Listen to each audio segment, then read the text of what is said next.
Hello Tribe, and welcome to our very first course on the Tribe 360 network.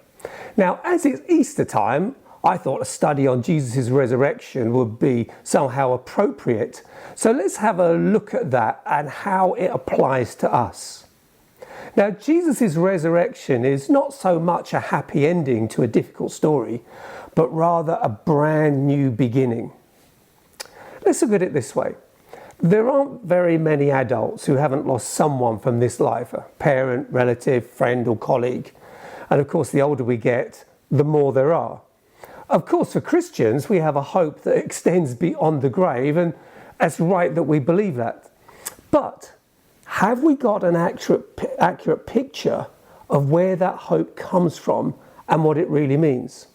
I mean, I know a phrase that is often used, and it's used at funerals and said to comfort and give hope to the grieving. You know, they want the assurance that those they've lost are okay. And so what they'll hear is something like, they've gone home. That, you know, they've gone to their home. And it seems right. After all, it's only an attempt to pull something positive out of what is otherwise a completely miserable situation. But how many of us have investigated where that phrase originated? Now, the quotation actually comes from a first century philosopher called Plutarch. And he was highly educated, well-travelled, a prolific writer. Yes, he was also a pagan priest at the shrine of Apollo in Delphi. Now, the thing is, he was promoting a set of beliefs that are a million miles from the gospel. And yet today's Western church would recognise many of his views as their own without realising just how different they are from what the early Christians had come to believe. Now, if we take the language seriously, we end up with a picture of us being stuck here on miserable old earth in our stinking, deteriorating bodies, waiting to be released, one day looking forward to when we can leave and head back to our true home. Heaven. Now, the problem with that idea is it has very little to do with the New Testament and is much more akin to Platonism and first century Greek thinking. And yet you see it in music, movies, fantasy literature, sci-fi, the church. You get the picture. Now, this leads to some really important questions. What really happened at Easter? What do we have to look forward to? And what should we say to comfort the grieving? I mean, these are all really important, right? Obviously, Easter leads us to think about the cross and Jesus' sufferings. Now, hear me carefully.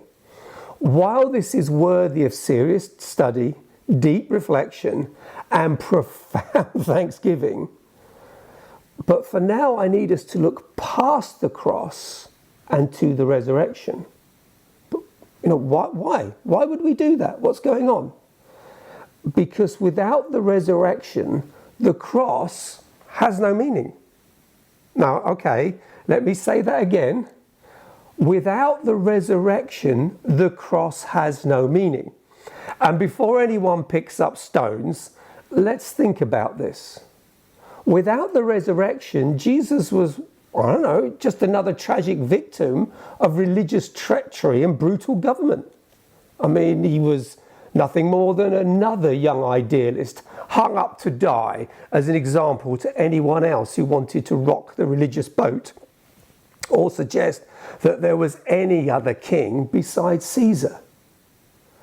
But with the resurrection, everything changes. And I mean everything. This isn't simply a neatly wrapped happy ending to an otherwise sad story.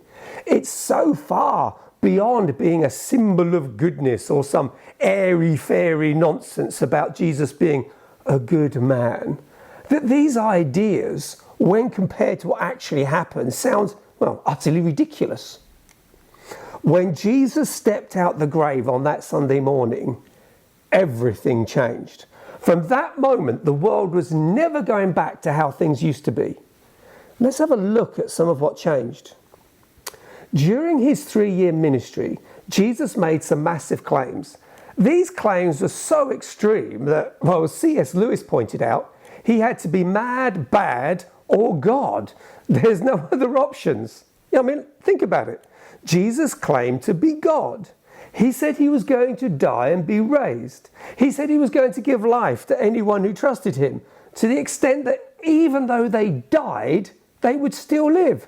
He forgave sins, and he said that the judgment of the world had been given to him. Now, let's just put some context to this.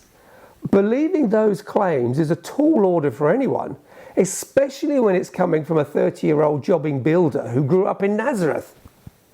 So what Jesus did was encourage his audience, yes, to believe his words, but if they struggled, they should look at the miracles which fed back into the ancient messianic prophecies.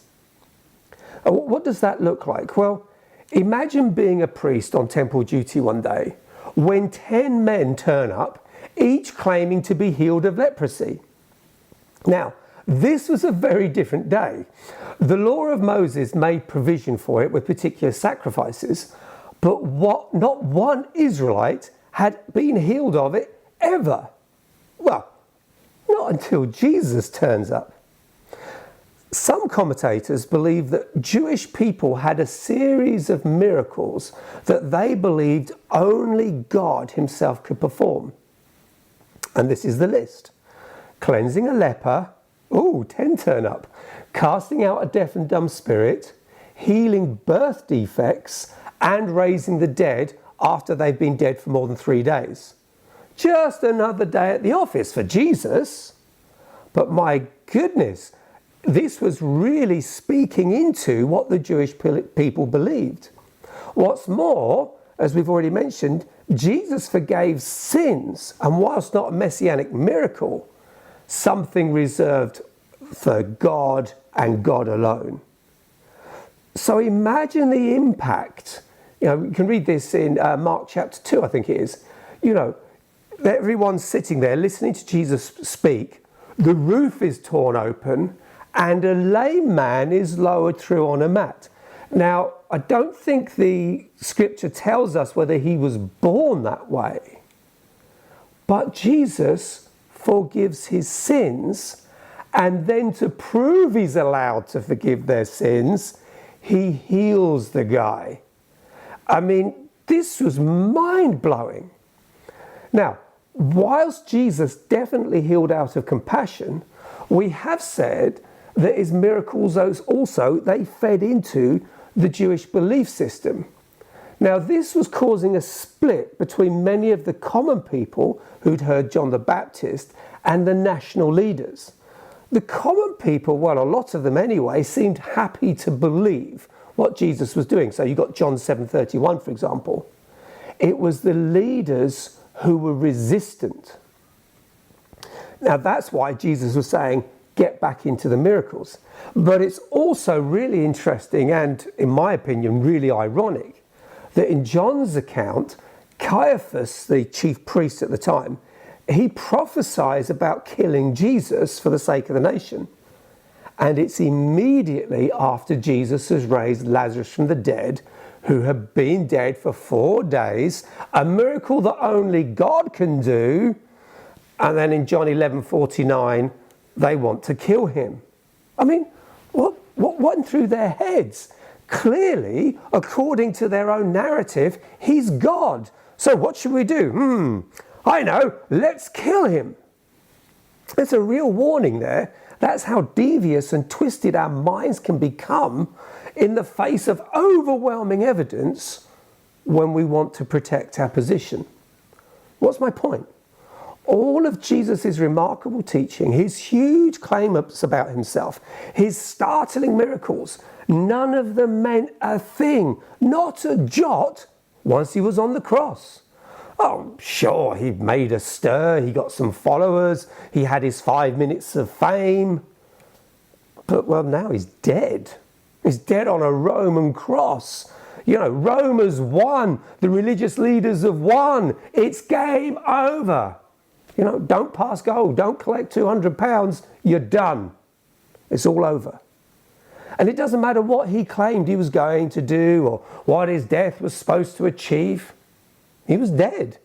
The priesthood was in charge of the temple and Caesar was on his throne. It was business as usual. Everything was back to normal.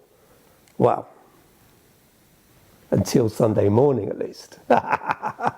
And then on Sunday morning, everything changed.